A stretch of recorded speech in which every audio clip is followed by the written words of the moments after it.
ಚಾಮರಾಜನಗರದಲ್ಲಿ ಕಾಂಗ್ರೆಸ್ ಅಭ್ಯರ್ಥಿ ಸುನಿಲ್ ಬೋಸ್ ನಾಮಪತ್ರವನ್ನು ಸಲ್ಲಿಸಿದ್ದಾರೆ. ನಾಮಪತ್ರ ಸಲ್ಲಿಕೆಗೂ ಮುನ್ನ ಚಾಮರಾಜೇಶ್ವರ ದೇವಾಲಯದಲ್ಲಿ ಪೂಜೆಯನ್ನ ಮಾಡಿದ್ರು. ಬಳಿಕ ಕಾಂಗ್ರೆಸ್ ಭರ್ಜರಿ ರೋಡ್ ಶೋವನ್ನು ನಡೆಸ್ತಾ ಇದೆ. ರೋಡ್ ಶೋನಲ್ಲಿ ಸಿಎಂ ಸಿದ್ದರಾಮಯ್ಯ, ಡಿಸಿಎಂ ಡಿಕೆ ಶಿವಕುಮಾರ್ ಅಬ್ಬರದ ಪ್ರಚಾರವನ್ನು ನಡೆಸಿ ಸುನಿಲ್ ಬೋಸ್ ಗೆಲ್ಲಿಸುವಂತೆ ಮನವಿ ಮಾಡಿದರು.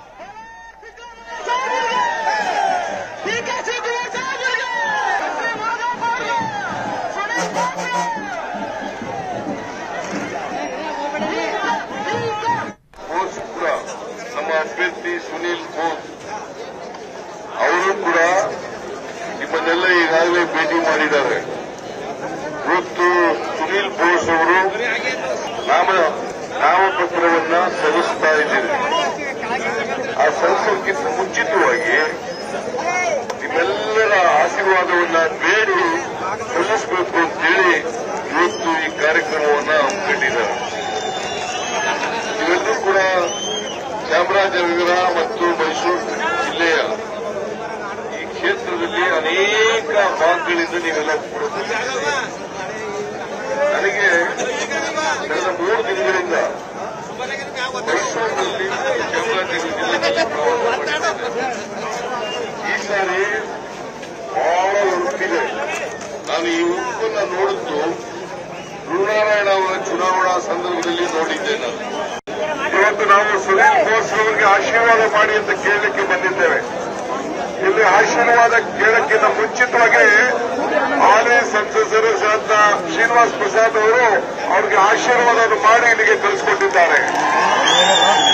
ಅವರ ಸಂಪೂರ್ಣವಾದಂತಹ ಬೆಂಬಲ, ಅವರ ಹಿತೈಷಿಗಳ ಬೆಂಬಲ, ಅವರ ಪಕ್ಷದ ಎಲ್ಲ ಕಾರ್ಯಕರ್ತರ ಬೆಂಬಲವನ್ನು ಕೊಟ್ಟು ಇವತ್ತು ಇವರಿಗೆ ಕಳಿಸಿಕೊಂಡಿದ್ದಾರೆ. ನಿಮ್ಮ ಗುರು ಸುನಿಲ್ ಬೋಸ್ ಅವರ ಪಾರ್ಲಿಮೆಂಟ್ ಕಳಿಸಬೇಕು. ನಾವೆಲ್ಲ ಮಾದೇವಪ್ಪನ ಕರೆಸಿ 2ನೇ ಅಂಬೇಡ್ಕರ್ ಮಾಡಬೇಕು ಅಂತ ಆಸೆ ಇತ್ತು. ಈ ಮಾದೇವಪ್ಪ ಕಟ್ಟಿದ ಆದ್ರೂ ಚಿಂತೆ ಇಲ್ಲ. ಅವರ ಮಗ, ನನ್ನ ಮಗ, ಅವರ ಮಗ, ನಮ್ಮ ಮಗ ಇವೆಲ್ಲ ಸೇರಿ ನಿಂತ್ಕೊಂಡು ಪಾರ್ಲಿಮೆಂಟ್ಗೆ ಕಳಿಸಬೇಕು.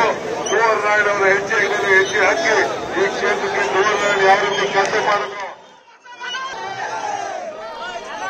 ಇವತ್ತು ಚಾಮರಾಜನಗರದಲ್ಲಿ ಸುನಿಲ್ ಬೋಸ್ ಅಬ್ಬರದ ಪ್ರಚಾರವನ್ನ ಮಾಡಿ ಮೆರವಣಿಗೆ ಮೂಲಕ ನಾಮಪತ್ರವನ್ನ ಸಲ್ಲಿಕೆ ಮಾಡಿದ್ದಾರೆ. ಕಾಂಗ್ರೆಸ್ ಅಭ್ಯರ್ಥಿ ಸುನಿಲ್ ಬೋಸ್ ನಾಮಪತ್ರ ಸಲ್ಲಿಕೆಯ ವೇಳೆ ಸಾಕಷ್ಟು ಕಾಂಗ್ರೆಸ್ನ ಕಾರ್ಯಕರ್ತರಿದ್ದರು. ಹಾಗೆಯೇ ಸಿಎಂ ಸಿದ್ದರಾಮಯ್ಯ, ಡಿಸಿಎಂ ಡಿಕೆ ಶಿವಕುಮಾರ್ ಸೇರಿದಂತೆ ಅನೇಕ ಸಚಿವರು ಕೂಡ ಅಲ್ಲಿ ಉಪಸ್ಥಿತರಿದ್ದರು.